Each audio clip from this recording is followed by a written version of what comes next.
Buenas noches, amigos de Salud Financiera. Qué gusto estar de nuevo con ustedes. Hoy, desde el estudio Hotel Boutique, traemos la segunda parte de la charla de reactivación económica brindada por los economistas Luis Mesalles, Eli Feinsack y Alberto Franco. Espero que, al igual que hace 8 días, sea de mucha utilidad para ustedes y que la disfruten. Hasta luego. Yo siempre creo que en este país es necesaria una profunda reforma fiscal. Coincido con ambos que no sé si políticamente sea el mejor momento y creo que es importantísimo hacer esas otras reformas estructurales de las que hablé anteriormente, ¿verdad? Las reformas que tienen que ver con la modernización del aparato productivo y con la simplificación y reducción del aparato estatal, ¿verdad? Pero yendo un par de pasos adelante, yo en finales de octubre o principios de noviembre del 2018, antes de que se aprobara la reforma fiscal, escribí un artículo que lo llamé La Reforma del Día Después, donde yo ya daba por un hecho que se aprobaba la reforma fiscal, lamentando que fuera una reforma fiscal con algunas características indeseables y sugiriendo que se debía hacer una verdadera reforma fiscal con 4 ejes. Y entonces era básicamente por lo que vos decías o Alberto mencionó, de que en el país hay más de 100 impuestos vigentes, ¿verdad? Pocos impuestos que sean fáciles de cumplir y pagar, tasas bajas y uniformes. La proliferación de tasas provoca efectos como el que teníamos hasta que se reformó con las pequeñas empresas, ¿verdad? De que estaba tan mal diseñado el impuesto que cuando uno superaba un umbral de ventas, pasaba de pagar el 10% al 20% sobre la totalidad de las ventas. Y entonces había una aglomeración de pequeñas empresas que no superaban ese umbral de ventas, creo que era como alrededor de 49, 50 millones de colones. Y lo que pasaba era que la gente creaba 3, 4, 5 sociedades anónimas y en cada una vendía 30 o 40 millones de colones y entonces ninguna superaba el umbral del 10%. Cuestiones de diseño. Entonces, tasas bajas y uniformes. Los impuestos tienen que ser de base amplia. En Costa Rica existen tantísimas exoneraciones que los termina pagando muy poca gente. El impuesto al salario en Costa Rica lo paga, si no me equivoco, menos del 15% de los asalariados.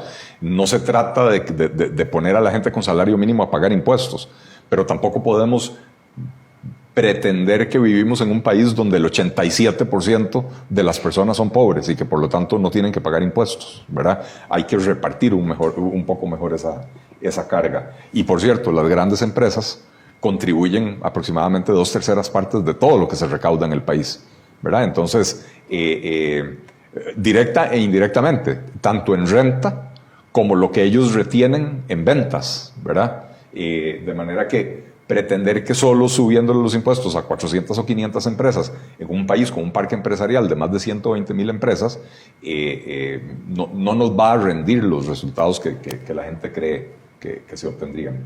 Y lo otro que se mencionaba, que ya esto se empezó a corregir con la reforma fiscal, es la eliminación de los destinos específicos en los impuestos generales, ¿verdad? Esa maña que tenemos en Costa Rica de agarrar y decir, bueno, vamos a dedicar ya no recuerdo qué porcentaje es, el 8%, el 9%, el 6% de todo lo que se recauda en renta para el Poder Judicial. Y entonces el Poder Judicial recibe el 6% de lo que se recaude y si un año cae la recaudación, el Poder Judicial no acepta que le rebajen lo que se le dio el año anterior, ¿verdad? Como va a suceder el próximo año a partir de un PIB más pequeño este año. Entonces esa práctica que hay que eliminarla. Entonces, sí, yo creo que el país necesita una reforma fiscal profunda, pero profunda en el sentido de simplificar enormemente el régimen tributario. Pero probablemente no sea este el mejor momento para hacerlo. Ok. Don Alberto, en días atrás tuve la oportunidad de compartir en Noticias Repretel una nota comparando a Costa Rica con Panamá para atraer inversión extranjera. Las diferencias son abismales entre uno y otro país, siendo Panamá muy competitivo para atraer inversión. ¿Qué reformas recomendaría usted que se deben hacer, ahora que usted tocaba el punto, ¿verdad?, para convertir a Costa Rica en un país competitivo? Bueno, muchas de esas reformas se han mencionado, aunque sea por encima en esta discusión. Eli habló, por ejemplo, del tema de eliminar monopolios. Es un tema con el que yo estoy enteramente de acuerdo, tanto públicos como privados.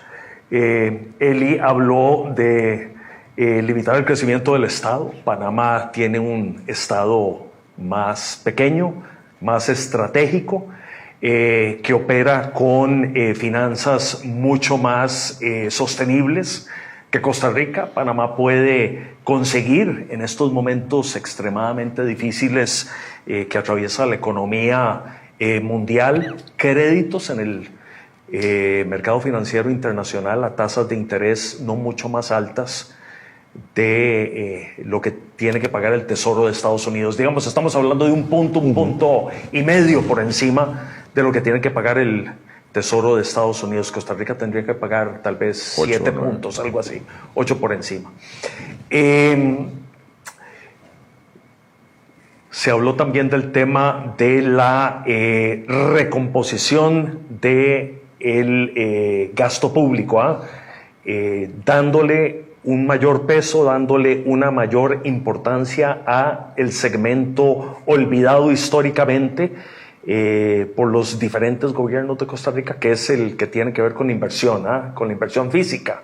Ahí debería, me parece, que hacerse una reforma que, bueno, de hecho que la reforma fiscal que le pone límites al crecimiento del gasto corriente ayudará en un mediano y largo plazo a que el gasto de capital, que tradicionalmente, que históricamente ha sido el patito de la fiesta, el patito feo de la fiesta, empiece a adquirir la importancia que debería tener para propiciar una economía más competitiva, una economía de mayor crecimiento, como es el caso de Panamá que usted mencionaba. Todo lo que tiene que ver con simplificación de trámites, ahora que prácticamente todo va migrando a lo digital, deberíamos aprovechar la oportunidad no solo para eliminar y racionalizar trámites, sino para asegurarnos de que en la medida de lo posible casi que todos los trámites en adelante se puedan hacer de manera digital, que no sea necesario que Luis esté, por ejemplo, llamando a alguien para resolver algún procedimiento burocrático. Tal vez a diferencia de Panamá, nosotros sí hemos hecho como país inversiones mayores en temas que son muy importantes para el desarrollo y para el crecimiento de la economía propiamente, que es todo lo relativo a educación y salud pública. Estamos viendo en tiempo real los rendimientos, los réditos que eso produce. Ahora, pues durante esta pandemia, francamente que los resultados que ha tenido Costa Rica al momento son bastante buenos, son bastante halagadores, mientras que nuestra hermana vecina está atravesando un momento muy difícil con una pandemia que a nivel interno se encuentra en la fase 4, me parece, en la fase de contagio comunitario descontrolada, que va a tener un costo económico muy importante para ellos, ¿verdad? Va a significar que les va a tomar posiblemente más tiempo abrir su economía. Ayer circulaba un comunicado de las autoridades aeronáuticas de Panamá que indicaba que ya no podrían abrir los aeropuertos a partir del 1 de julio, sino que estaban postergando la apertura para más adelante en el mes. Y por supuesto que el cierre mucho más intenso de la actividad económica en Panamá durante los últimos 3 o 4 años o 4 meses ha tenido un costo para esa economía probablemente en términos relativos mayor al que han tenido las medidas de contención que hemos tenido que adoptar internamente aquí en Costa Rica. En síntesis, tal vez hay áreas donde Panamá nos lleva ventaja en cuanto a esfuerzos para lograr crear condiciones para tener una economía más competitiva que pueda crecer más rápidamente, pero hay otras áreas donde creo que Costa Rica ha hecho comparativamente mejor la tarea, donde indudablemente hay mucho espacio para mejorar los retornos, mejorar los resultados, pero donde por lo menos al hacer un contraste con Panamá tenemos ciertas ventajas, ¿eh? El tema de la educación y de la salud pública. Don Luis, ¿qué reformas a su criterio deberíamos de estar aplicando en estos momentos para convertir a Costa Rica en un país más competitivo? A ver, donde usualmente salimos mal calificados es en trámites, ya se mencionó, y la reforma de reducción de trámites, mejora regulatoria es fundamental. El progrma Costa Rica Fluye que está anunciando el gobierno, igual lo dije antes, me parece que va muy lento y además tiene un defecto, que es que, y yo hice la pregunta cuando hicieron la presentación, bueno, ¿qué va a pasar con la gente que sea ya redundante una vez que se simplifiquen trámites? Porque hay mucho funcionario que se dedica simplemente a cumplir unos trámites, a ponerle un sello a un papel y nada más. Bueno, ¿y qué van a hacer con ese funcionario? Si todo pasa digital, ya van a haber algunos funcionarios que van a sobrar. Y la respuesta es no, es que no podemos despedir a nadie. Políticamente no es lo correcto. Entonces, si no los van a despedir, ahí van a estar los funcionarios. Son funcionarios que no van a tener nada que hacer, o sea, nada más pensando en ver cómo complican otra vez el trámite para poder justificar su trabajo, que es lo que ha pasado en este país. Y esa tramitomanía, porque digo yo, es la manía de poner trámites a todo y que usualmente sale de lo que llaman los mandos medios, es algo que hay que resolver en este país. Se dice que este país es muy caro y cierto, cuando uno viaja se da cuenta que es un país caro y a mí me parece que mucho tiene que ver con los monopolios que hay en el sector público y en el sector privado y en la gran cantidad de trámites que hace que para empezar cualquier negocio se toma demasiado tiempo, hay mucha incertidumbre y el costo de estar haciendo estos trámites no es lo que le cobran a uno los timbres, es el tener a alguien, un empleado yendo a una ventanilla, después yendo a la otra, después yendo acá a cumplir esos trámites hace muy oneroso. Ahí me parece que hay algo fundamental. Lo segundo en lo que usualmente salimos mal calificados es en infraestructura. Entonces hay que invertir en infraestructura pública. Ya vimos que el Estado, la primera que tiene contracción de ingresos, lo que hace es recortar la inversión, que es lo que está haciendo el gobierno. O sea, ahí no debería recortar. Pero además hay que entender que hay una limitación enorme de acceso a fondos de parte del sector público y que pretender que el gobierno es el que vaya a hacer todo, no lo va a hacer. Y la ayuda del sector privado me parece fundamental y ahí a través de lo que llaman alianzas público-privadas se puede hacer muchísimo. Y eso tiene la ventaja de que entonces el sector privado puede conseguir los fondos, no tiene que ser el gobierno. Y segundo, diseñando adecuadamente la alianza público-privada se puede lograr una mucho más eficiencia y eficacia en la provisión de los servicios. Ya aquí tenemos experiencias interesantes en los dos aeropuertos internacionales. El puerto de Caldera, está empezando el puerto de APM en el Atlántico, pero algunas, bueno, y la 27 que, aunque no es una carretera excelente, pero por lo menos yo creo que es la menos mala del país. O sea, hay experiencias y eso se puede ampliar mucho más en momentos en que se requiere mucho más infraestructura. Y lo otro que no hay que olvidar es infraestructura para las tecnologías digitales. O sea, todo lo que es la red de banda ancha para tener acceso a todo el país a Internet de buena velocidad es fundamental. Costa Rica usualmente en telecomunicaciones sale relativamente bien calificado. Porque hay mucho acceso a celular y la gente sí tiene acceso a Internet, pero no tiene acceso a Internet de banda ancha de alta velocidad. Y ahí salimos muy mal calificados.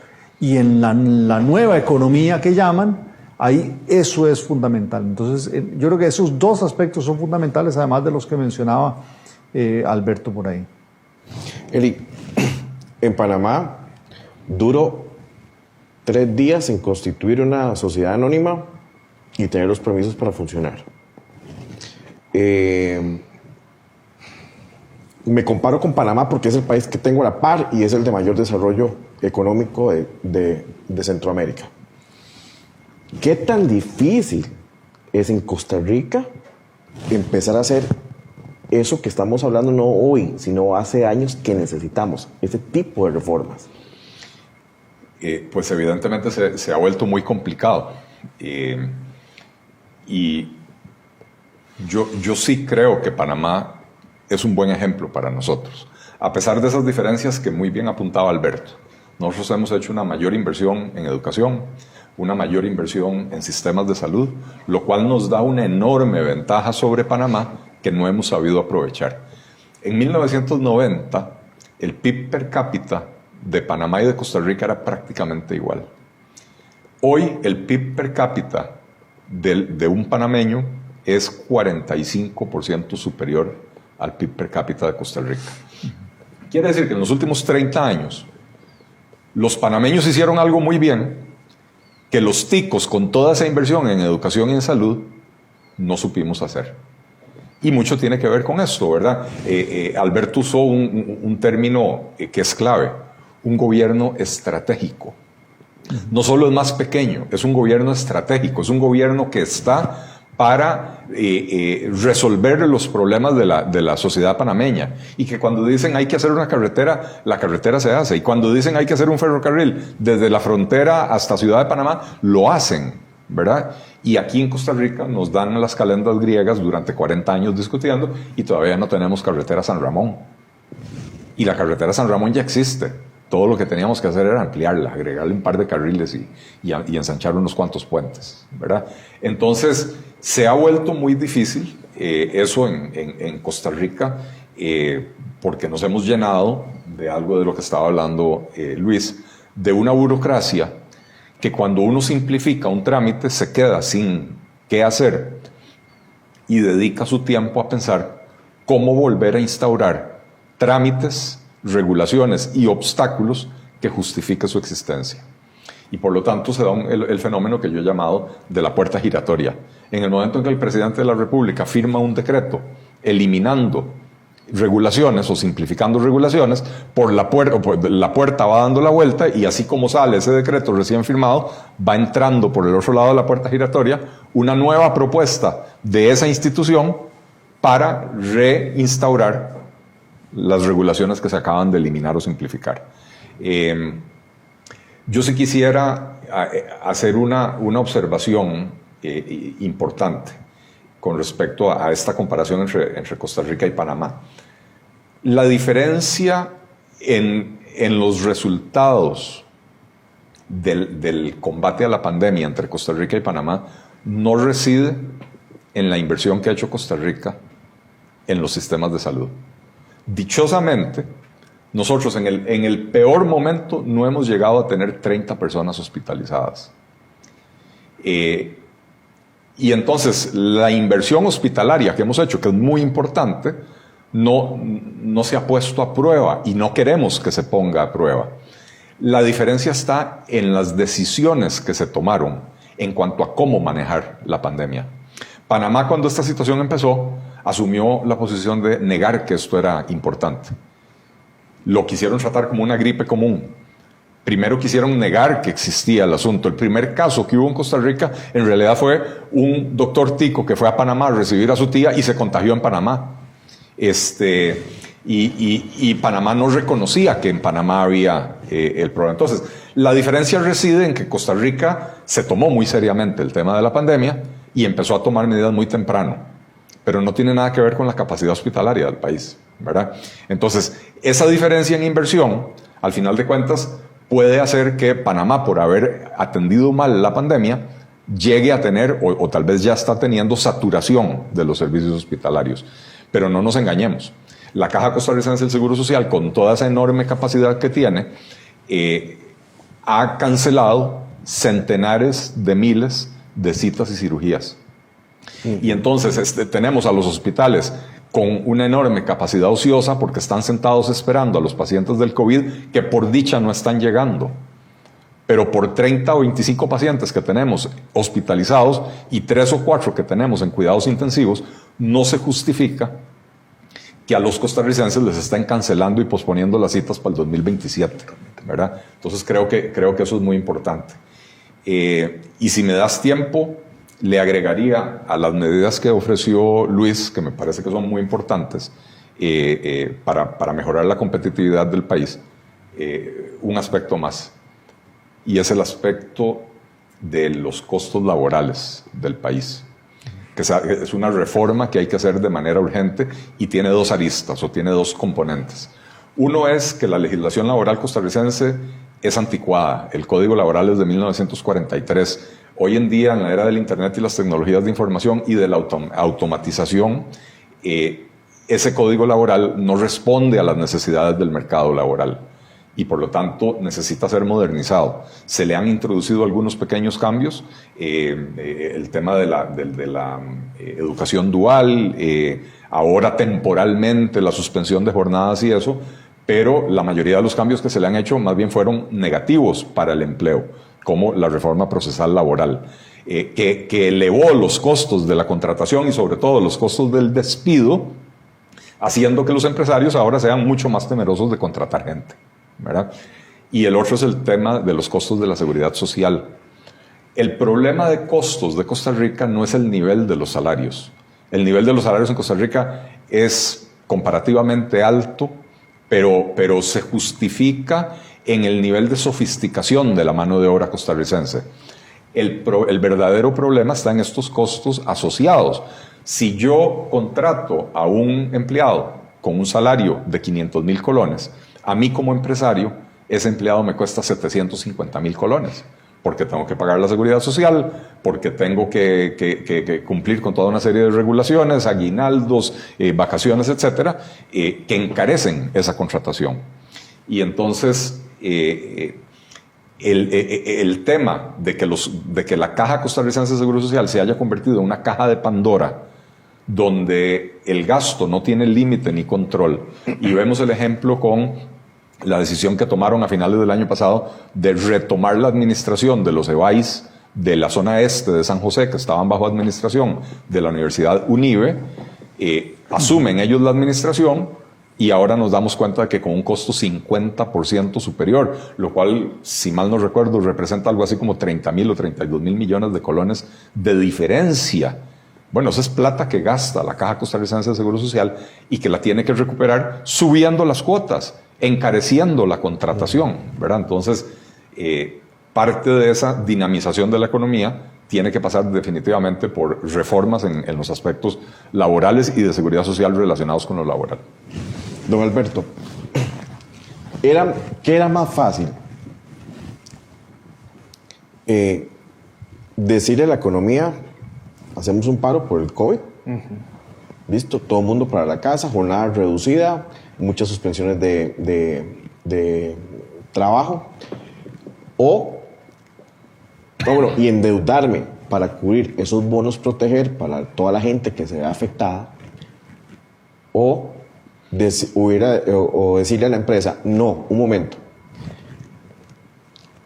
mantenga su planilla, mantenga su operación, yo como gobierno voy a financiar sus costos de operación con la condición de que usted mantenga a sus empleados, los despidos, y después de que salgamos de esto, entonces eso que yo le aporté a usted lo financiamos a un plazo que nos convenga, a una tasa de interés baja o prácticamente nula, pero mantengamos el ritmo económico en Costa Rica, mantengamos eso. Ok.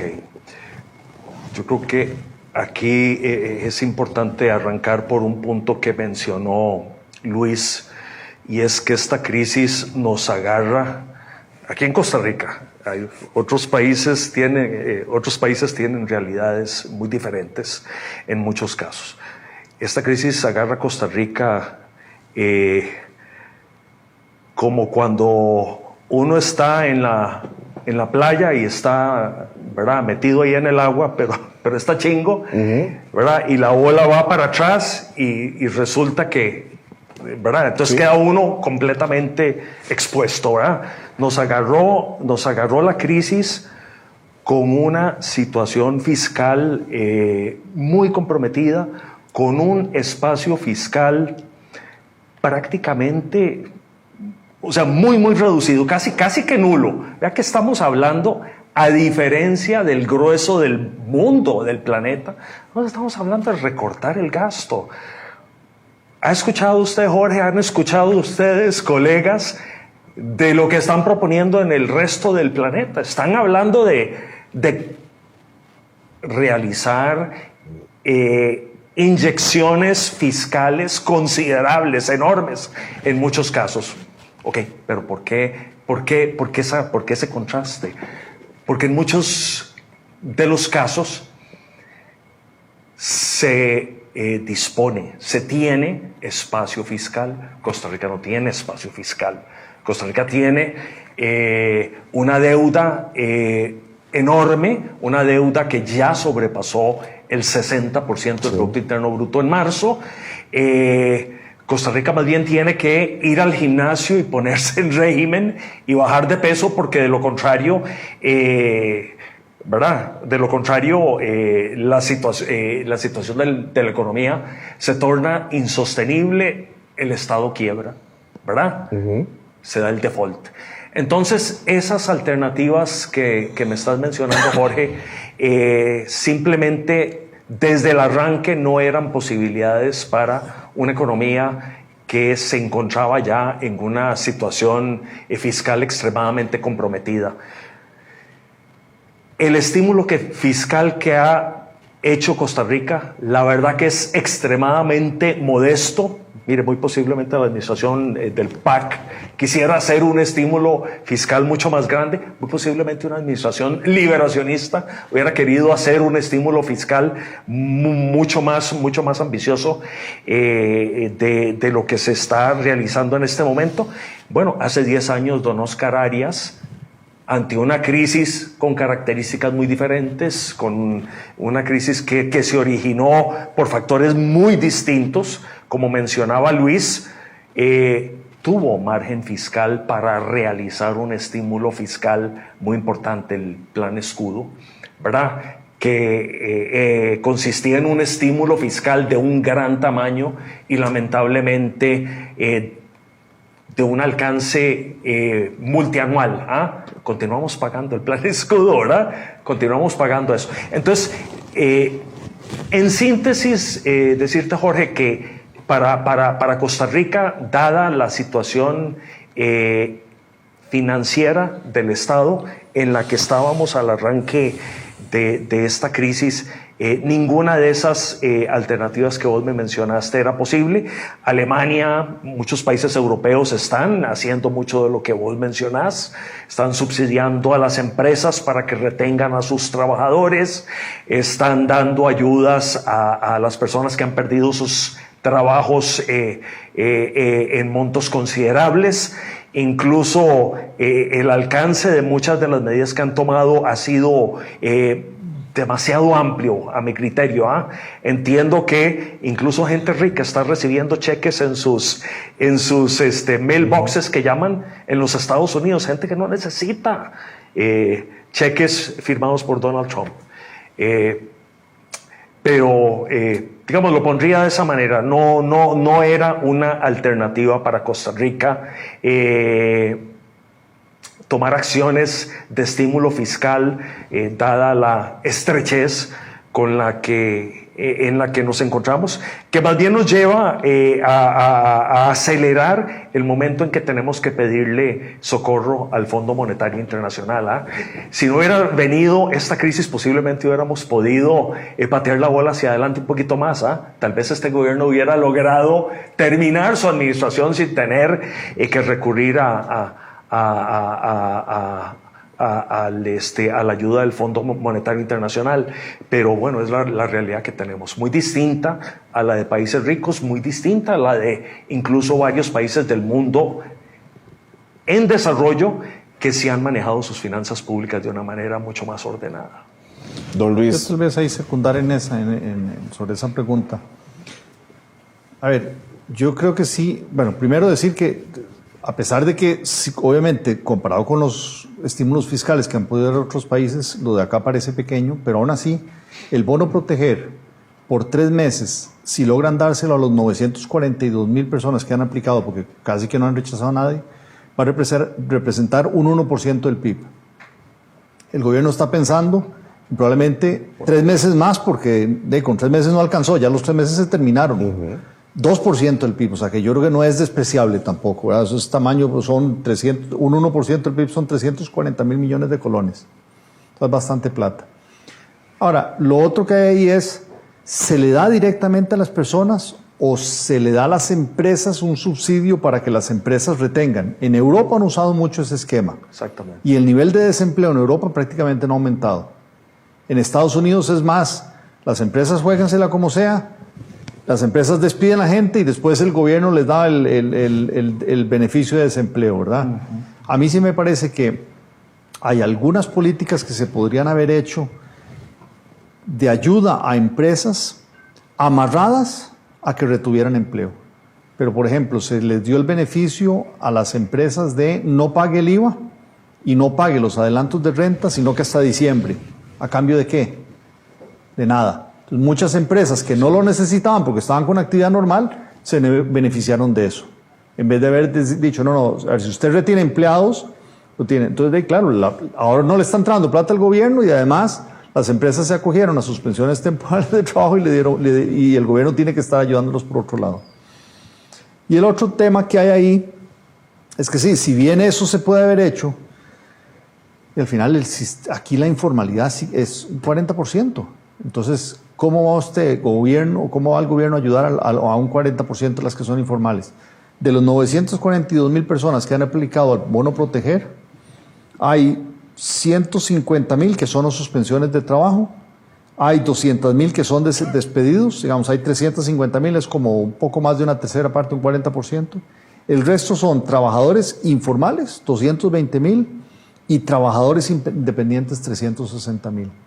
Entonces se dice, bueno, ok, voy a ayudar a las empresas para que retengan, pero todos esos trabajadores independientes e informales no recibirían ayuda. Entonces, otra vez, no es blanco y negro, hay que hacer una combinación, pero yo sí creo que políticas dirigidas a empresas para que, o sea, ayuda condicionada a que retengan el empleo, sí podrían haber favorecido a un mejor panorama. Yo, bueno, a lo que usted dice, tengo una pregunta que hacerle. Entonces, yo soy una empresa formal, soy una pyme. Tengo todo al día, mis permisos, todo lo demás, tengo mi planilla. ¿En qué me beneficia a mí que el gobierno me diga no pague el IVA cuando tengo mi hotel o tengo mi empresa cerrada? No me sirve nada. O sea, es como... Le sirve el primer mes. Ajá, porque digamos, en abril tiene que pagar lo que en marzo le cerraron el hotel y en abril ya no tiene plata, ¿ah? Es que voy a esto con lo que hablábamos al principio. Si vemos las medidas que hasta el día de hoy en papel nos han dado, prácticamente la gran mayoría no me sirven. El IVA, si yo tengo el hotel, tengo mi empresa cerrada, no voy a pagar IVA, lo tengo en cero. Nada. Igual la renta no va a pagar a final del año. Otra medida que se toma es la comisión por el uso del datáfono. Si no estoy vendiendo, ¿qué comisión voy a pagar si no lo usé? Sí. Entonces, me sale el titular en el periódico sí, mira, listo. Y ya a la hora de aplicarlo en la oficina me doy cuenta que no me están ayudando en absolutamente nada. Pero ¿qué pasa? A lo que voy, el Estado se está, en este momento, está gastando en dar bonos. Está bien, o sea, la situación lo amerita. Pero para mí era más fácil decirle, mantenga la producción, mantenga a sus empleados, le doy una ayuda con tal de que usted mantenga a los empleados. Ajá, y le doy el beneficio de poder negociar. Esa plata no es de gratis, o sea, esa plata se la estoy prestando. O sea, si yo voy a endeudarme para adquirir fondos, por lo menos sé que los voy a recuperar. Sí. El bono proteger no se recupera. No, y en esta crisis, muchas de las empresas que tuvieron que cerrar, hoteles, restaurantes, etcétera, los más grandes que puede ser que en general tienen una buchaca un poco más amplia, ¿verdad? Lo que hicieron fue mantener a los empleados, decir, bueno, esperemos a ver, porque esto, si se recupera, no los despido ya porque los voy a tener disponibles. Y les pagaron el salario a muchos de los empleados en empresas grandes. Las empresas pequeñas no tienen esa capacidad y al final esas empresas pequeñas son las que terminaron despidiendo al personal y la ayuda que dio el gobierno al final tampoco les ayudó. Pero una ayuda para haber retenido, en vez de acogerse a las suspensiones temporales del trabajo o despidos, podría haber ayudado a que el gobierno no tuviera que gastar tanta plata en el bono proteger. O sea, es una con otra, pero al final a las empresas les sirve mantener el personal en planilla para después, a la hora de que empiece la activación económica, no tengan que andar buscando otra vez el personal y ya puede ser que ya se pierda. Pueden aprovechar el tiempo para capacitarlos mejor, para mejorar. O sea, hay muchas cosas que son ventajas en ambas vías, ¿verdad? Que es lo que había que tratar de buscar. Pero eso no se hizo. Eli. Dos cosas rescato yo de este intercambio y la verdad que he estado fascinado aquí oyendo las opiniones. Dos cosas rescato que no podemos perder de vista. La primera, la importancia de diseñar bien las políticas públicas, que es algo de lo que estaba hablando Luis. Cuando se desató la situación pandémica, el gobierno reaccionó relativamente rápido con programas que no hubo mucho tiempo para pensarlos. Y entonces, lo que decía Luis, bueno, bonos proteger, listo, le estamos ayudando a la gente, pero lo que hizo fue provocar un enorme desempleo, ¿verdad? En vez de haber pensado bien y decir, ok, si le damos ayudas a las empresas condicionadas a que retengan a los empleados en planilla, entonces nos quitamos de encima el problema del desempleo y la situación sería mucho mejor. Entonces, diseñar bien políticas públicas. Digamos que en el momento de la sorpresa de la pandemia, podemos justificar que en las primeras semanas se hayan adoptado políticas a la carrera que después de 3 meses podemos decir no fue lo mejor. Pero era justificable por la carrera. Pero y el montón de tonteras que se están aprobando hoy, 3 meses después, con la justificación de la pandemia. Y que no es ocurrencia de uno, sino que avalado por 57 más. Es correcto, ¿no? y muchas más bien que nacieron de esos 57 más con la connivencia del Poder Ejecutivo, ¿verdad?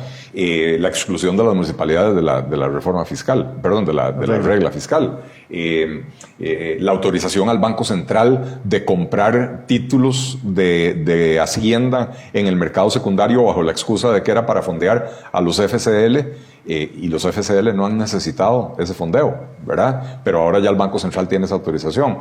O sea, hay cosas que se han decidido bajo o con la excusa de la pandemia que están muy mal, que van a causar daños permanentes. De hecho, lo de las municipalidades ya nos provocó un rebajo de calificación por parte de Standard & Poor's del nivel de riesgo de la deuda costarricense. Y lo segundo, que es algo que apuntaba Alberto, la importancia de manejar las finanzas públicas de una manera prudente. Decía Luis que los bonos proteger, si se llegan a otorgar a las 900,000 personas, durante 6 meses representa un 2% del PIB. ¿Qué hizo Alemania con su política, yo no sé cómo se pronuncia en alemán, Schwarze Null, ¿verdad? En su política de cero déficit, apenas se desató la pandemia? Anunció un programa de ayudas de todo tipo, ayudas a empresas, ayudas a las personas, incluso de compra de acciones de empresas por parte del gobierno para rescatarlas, etcétera, equivalente a un 15% del PIB alemán. Perú, un país que ha manejado la pandemia de manera fatal, terrible, pero Perú es un país que en los últimos 10 años se tomó en serio el tema de sus finanzas públicas. Perú anunció un plan de ayudas, igual de toda naturaleza, para las empresas, para las personas, equivalente al 12% de su PIB. Eso lo pueden hacer porque han manejado responsablemente sus finanzas, ¿verdad? Y habrá que entrar a ver el detalle de las propuestas y si el gobierno alemán debería estar invirtiendo en acciones de empresas, y es muy discutible, ¿verdad? Y si el diseño de las propuestas peruanas, si fue el mejor o no. El tema es, tenían el espacio fiscal para actuar y actuaron. Costa Rica no tenía espacio fiscal.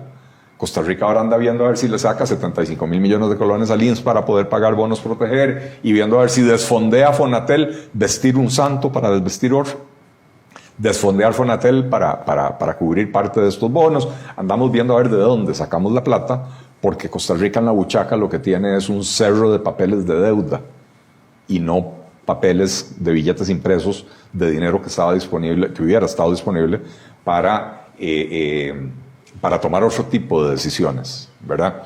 De manera que más allá de la deseabilidad o no de un estímulo fiscal, el que se aprobó aquí en el 2009, por su diseño fue absolutamente indeseable y estamos pagando todavía los platos rotos. El hecho es que en el año 2008 Costa Rica tenía más de 10 años consecutivos produciendo superávits primarios. Y entonces las finanzas públicas estaban bastante balanceadas en ese momento. En el 2008 tuvimos un pequeño superávit fiscal de 0.2% del PIB. Pero bueno, pequeño superávit fiscal. Y el nivel de endeudamiento había caído al 24% del PIB. Pero a partir de ese momento nos montamos en una espiral de gasto creciente, descontrolada. Pasamos de que el gasto público representara un 15.3% del PIB a que el gasto público representara el 21.7% del PIB el año pasado. O sea, hay 6.4 puntos porcentuales de crecimiento con respecto al PIB que le explican a usted el 90% del déficit. Si el déficit fue 7% el año pasado y el gasto son 6.4 puntos porcentuales del PIB más, ahí tiene usted una buena explicación de a dónde se originó el déficit. No a dónde en la fecha, a dónde en la acción, en el crecimiento del gasto. Y por eso es que hoy Costa Rica, en medio de esta situación, se ve obligada a recortar el gasto, porque tenemos que poner las finanzas públicas en orden. Don Luis, en días pasados salió una publicación en varios medios de comunicación y era por parte de un comunicado que se tenía de una entidad del gobierno, donde decía que cientos de pymes, que son una fuerza importante en este país, están por desaparecer, cerrar, quebrar, pongámosle el nombre que fuera. ¿Será que con las medidas que hay en estos momentos sí llegará a pasar eso? ¿O podría haber una solución para esas empresas que, como lo dije, son un pilar fundamental en la economía de este país? Yo creo que, a ver, lo que decíamos al principio, o sea, medidas de reactivación ayudan un poquito por acá, casi todos son paliativas, son como una curita para el mientras tanto. Pero para estas empresas, para sobre todo las pymes, que usualmente van muy talladas de capital de trabajo, de flujo de dinero, lo único que la salva es que se retorne la actividad económica a un nivel seminormal, que puedan abrir otra vez, que puedan vender su producto o su servicio y que estén generando ingresos para poder pagar todas sus obligaciones. El otorgamiento de crédito, que se pintó como una tabla de salvación, o sea, si los bancos tienen fondos para prestar, pero están muy temerosos porque al final los bancos tienen que responderle a los ahorrantes. Son fondos de los ahorrantes, no son fondos de los bancos. Y no pueden prestar a mansalva. Y escoger a quién le prestan y quién no le prestan, van a escoger probablemente las que tengan alguna probabilidad de sobrevivir y las que no les van a prestar porque no pueden sacrificar esos fondos. Hay algunos fondos de banca de desarrollo y avales que se han dado ahí puede haber un poquitito de plata, pero al final eso no la salva. Lo que la salva es que se vuelva a la actividad económica, y eso depende, como dijimos al principio, de medidas sanitarias. Y las medidas sanitarias, yo entiendo que la vida humana no tiene valor, pero al final los criterios que se han utilizado para el cierre y la apertura de las actividades económicas han sido del Ministerio de Salud con criterios sanitarios, y el retorno va a depender de ellos, pero si no toman en cuenta, por lo menos, que sí hay un componente económico que hay que meter en esas decisiones, al final todas estas pequeñas empresas o muchas de estas empresas van a terminar muriendo. Y con eso lo que quiero decir es que, vamos a ver, lo que hemos dicho, la sostenibilidad de las finanzas públicas depende de que haya ingresos, porque hay gastos, algo se puede recortar, pero ya no hay voluntad, entonces tiene que haber ingresos, y para que haya ingresos tiene que haber ventas de las empresas tienen que estar trabajando. Si el cierre de actividades continúa por mucho tiempo, el gobierno no va a tener plata ni para cubrir los salarios de los doctores y enfermeros que están atendiendo la pandemia, y eso es muy peligroso. Entonces, de alguna manera, el presidente de la República, con el liderazgo que tiene que considerar que si no hace algo pronto para ir abriendo paulatinamente y de manera más estratégica quiero decir, tomando en cuenta cuáles actividades tienen menor riesgo sanitario y tienen mayor beneficio para las empresas que se puedan reactivar, ir abriendo de esa manera estratégica, la actividad económica es la única manera de llegar a salvar la mayoría de estas microempresas, porque si no, yo no quiero ser pesimista, pero no veo una manera que se puedan salvar muchas de ellas. Eli, tenemos un equipo de salud de primera línea, eso quedó demostrado, o sea, comandado por el ministro Salas y todo lo demás. Hasta el día de hoy, a mí me gustaría, y creo que a todos nos gustaría saber quién conforma o quiénes están en el equipo económico de Casa Presidencial, ¿verdad? Las medidas sanitarias debieron de tomarse de la mano con el equipo económico, porque a lo que he visto, solamente el equipo de salud es el que ha tomado las medidas. Definitivamente, y comparto plenamente lo que decía Luis, definitivamente el análisis de las medidas sanitarias debió de estar siempre acompañado del análisis de las necesidades económicas del país. Y esto no quiere decir que vamos a sacrificar vidas por salvar empresas, pero lo que comentábamos anteriormente, en el peor momento hemos tenido 30 pacientes hospitalizados y tenemos a la Caja Costarricense de Seguro Social básicamente paralizada. Entonces se justificaba ese nivel de paralización. Bueno, son cosas que hay que analizar y que se debieron de analizar en conjunto con el equipo económico del gobierno. Ahora, ¿cuál equipo económico? Este gobierno nunca ha entendido de qué va el tema de la reactivación económica. Incluso en fechas anteriores, cuando tenían connotados economistas en el equipo económico, recordemos todos los pasos en falso que dieron.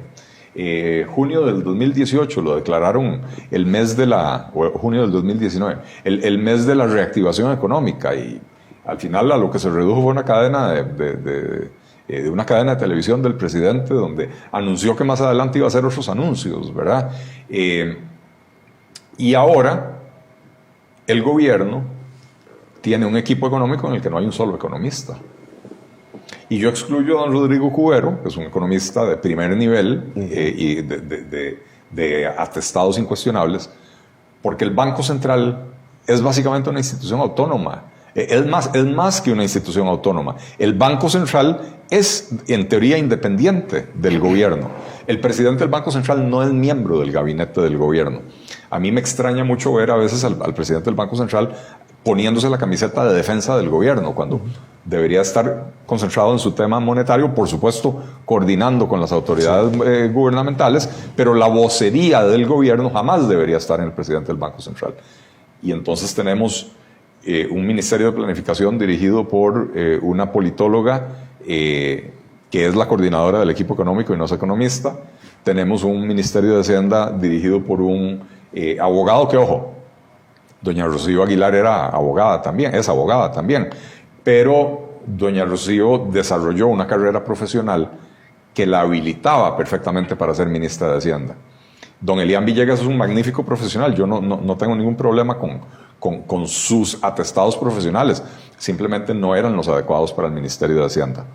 Y entonces tenemos un equipo económico donde no hay economistas, donde además, para colmo de males, la vocería en materia económica del gobierno la ha asumido el ministro de la Presidencia con declaraciones muy imprudentes y muy desafortunadas, ¿verdad? Entonces,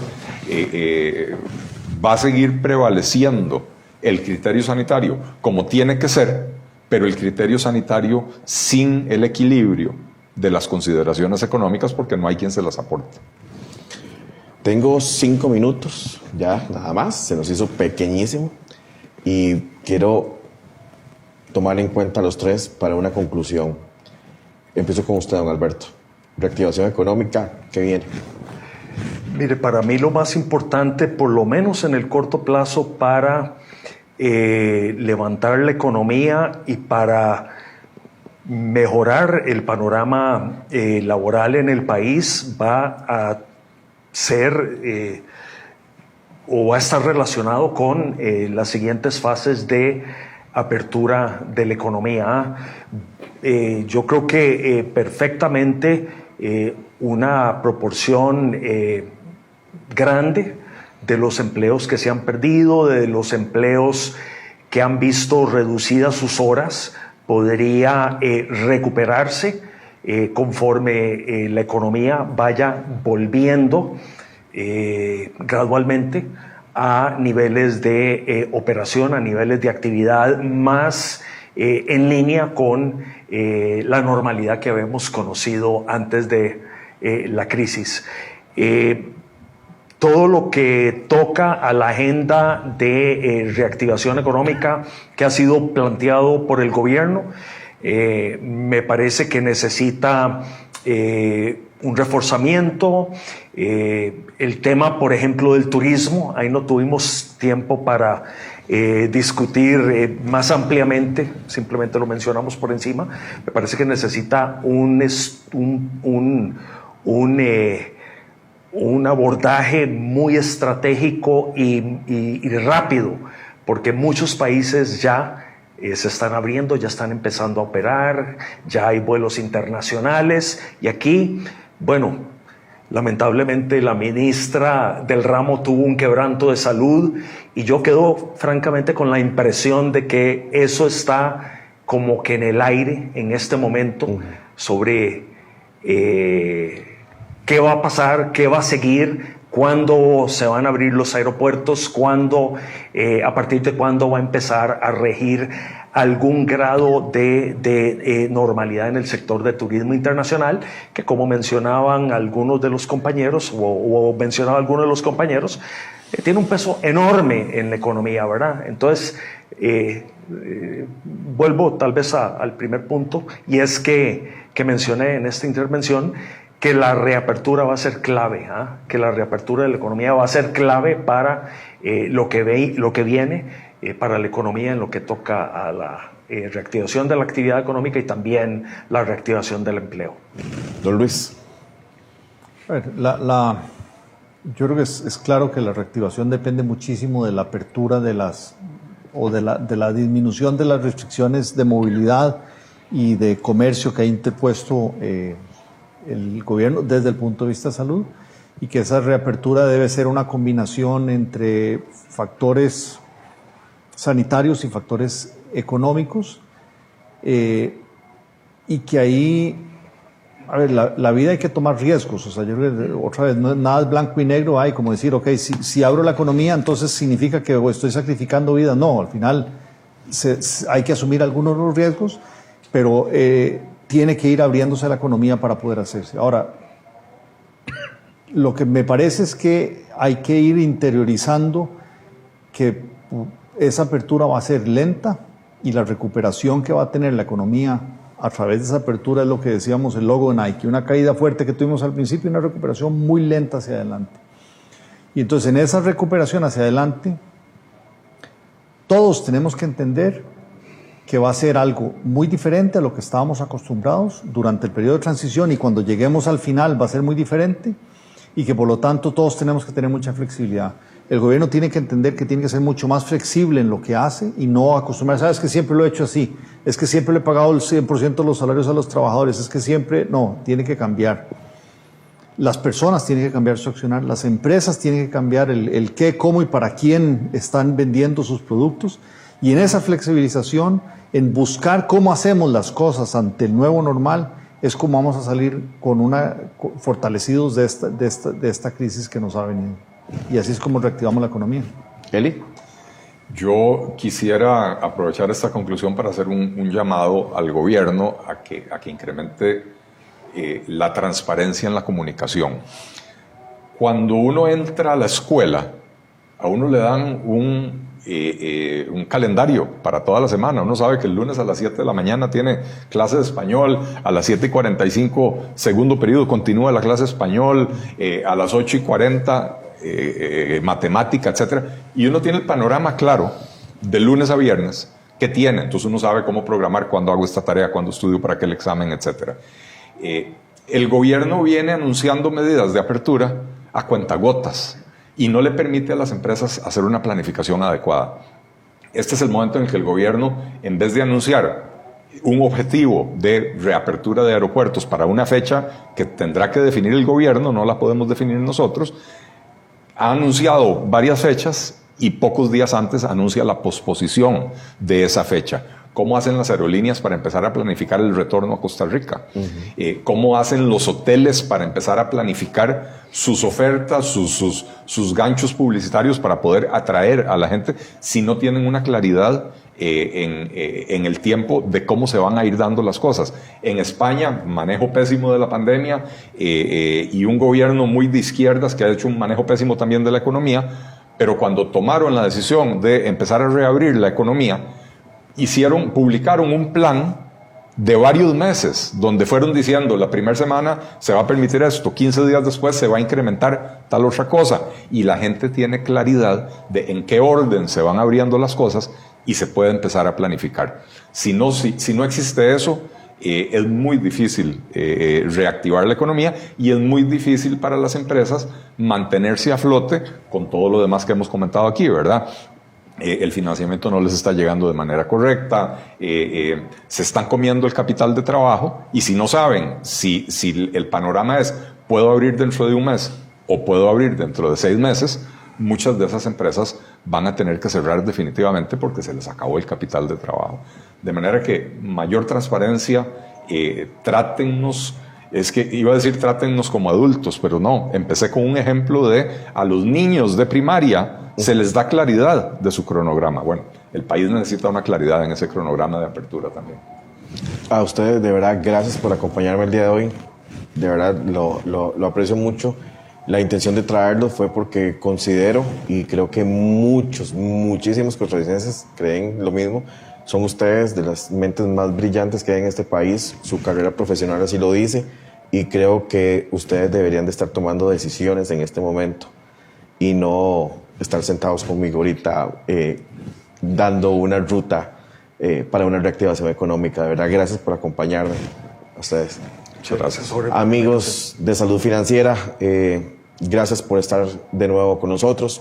Nos vemos el próximo jueves a las 8 de la noche. Hasta luego. Amigos de Salud Financiera, creo que lo que hemos leído en propuestas del gobierno a una realidad como la presentada por estos 3 economistas, hay mucha diferencia. Gracias por sintonizarnos, gracias por estar con ustedes. Síganos acompañando, síganos en redes sociales y haga que estas conferencias que hemos estado presentando lleguen a más voces, a más gente en Costa Rica. Gracias por todo el apoyo. Nos vemos el próximo jueves con la tercera parte de Reactivación Económica. Juntos por Costa Rica.